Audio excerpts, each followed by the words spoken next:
Aries, hi! Welcome to Mystic Queen PH. At titinan natin ang energies ng inyong love life ngayong March 2024. So this is a general reading. Just take what resonates. Watch your Sun, Moon, Rising, Venus for other messages. And thank you sa lahat ng mga sumusuporta dito sa ating channel.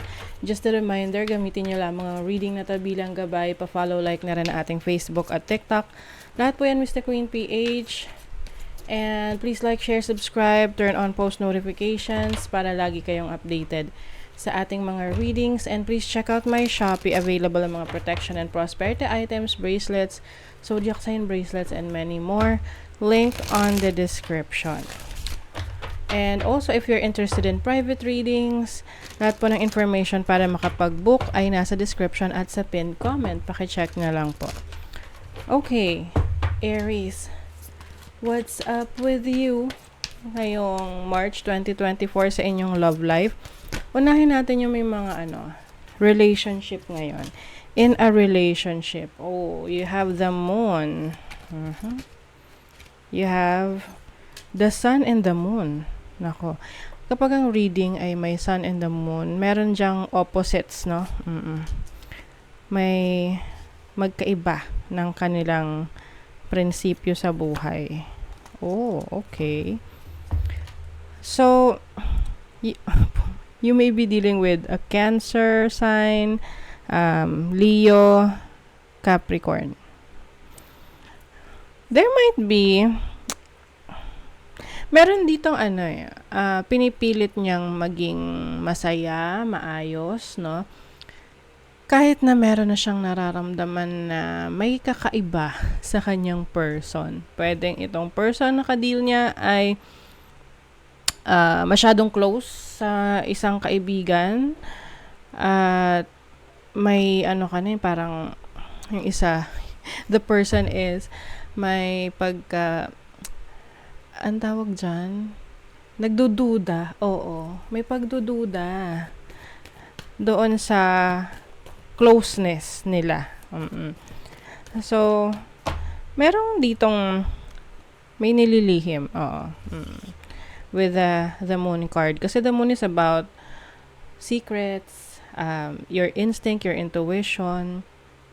Parang there's more than meets the eye. Akala mo, maliit lang siya, pero malaki pala. Yung ganun. Akala mo hindi siya masyadong malaking issue, no? Akala mo maliit lang, malaki palang issue. And with the sun, I think someone here is trying to be optimistic, happy. Oo. Kahit na meron siyang pagdududa. May mga doubts. Ang the moon is also about secrets eh. So, kaklarify rin natin yan. You have the 3 of cups. Tapos may devil. So, this might suggest third-party situation. Merong involvement ng another person kasi may temptation dito. So, posible na merong temptation sa tabi-tabi, no? Diyan sa relationship ninyo. Just take what resonates. Pwede ang temptation is around you or around the person that you are dealing with. So, tinan pa natin. Let's see. Soulmate. Okay. Oh my God. May friendship talaga. Meron ditong involvement ng isang friend. I feel like meron ditong nasa relationship na engaged na sila. Kumbaga, seryoso yung commitment na meron sila. But for some reasons, merong pumapagitna sa relationship, isang kaibigan na malapit doon sa isa, sa magpartner. Pwede kasing they are soulmates, no? Kaya sila sobrang close sa isa't isa. 'Di ba? Kaloka. May mga ganon, no? Talagang BFF sila. Kaya lang minsan na pagseselosan siya ng karelasyon. What else for Aries? passion, insane chemistry, having fun.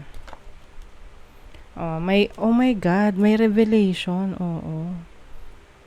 I feel like kung sino tong friend na very close sa partner niya, no?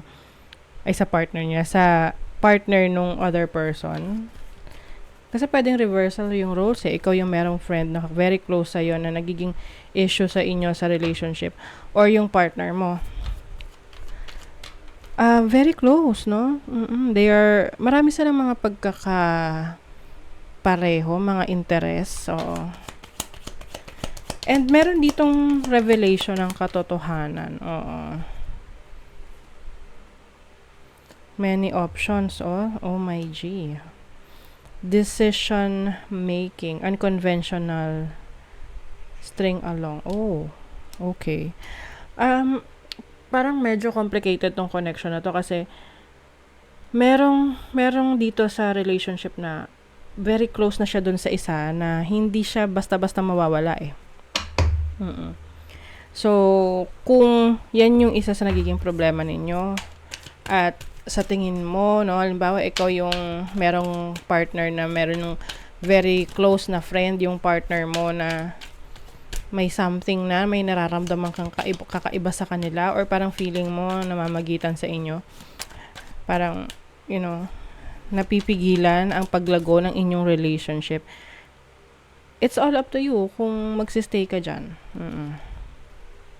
No doubt you are the one and only and I want to spend the rest of my lifetime with.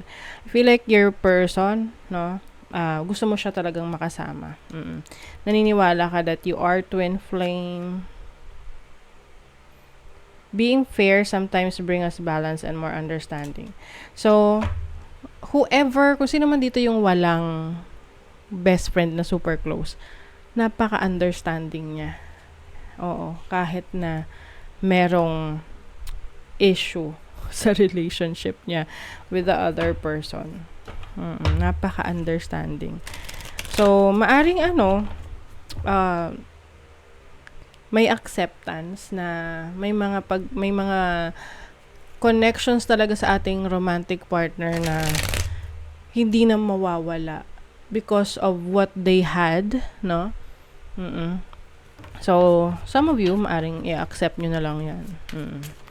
Nasa mga single naman, tingnan natin sa mga single dyan. Gusto nyo pa ba? Gusto nyo na ba ng relationship? Tingnan natin. Sa mga single na Aries. Single Aries. Let's see. For March 2020. For love life. Ace of Pentacles. The Death card.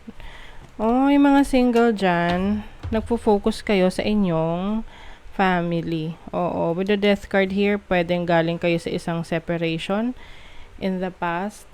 So, ngayon, you are focused on your family, yung time mo you are catching up with your family, mas nagsispend ka ng oras sa kanila, you go out together, may mga vacation. What is the Death card? The Magician. Maaring ang naging kadil mo ay isang Gemini or a Scorpio. Possible kasi ang naging reason ng ending ng relationship ninyo is there's some sort of trickster or manipulative, no?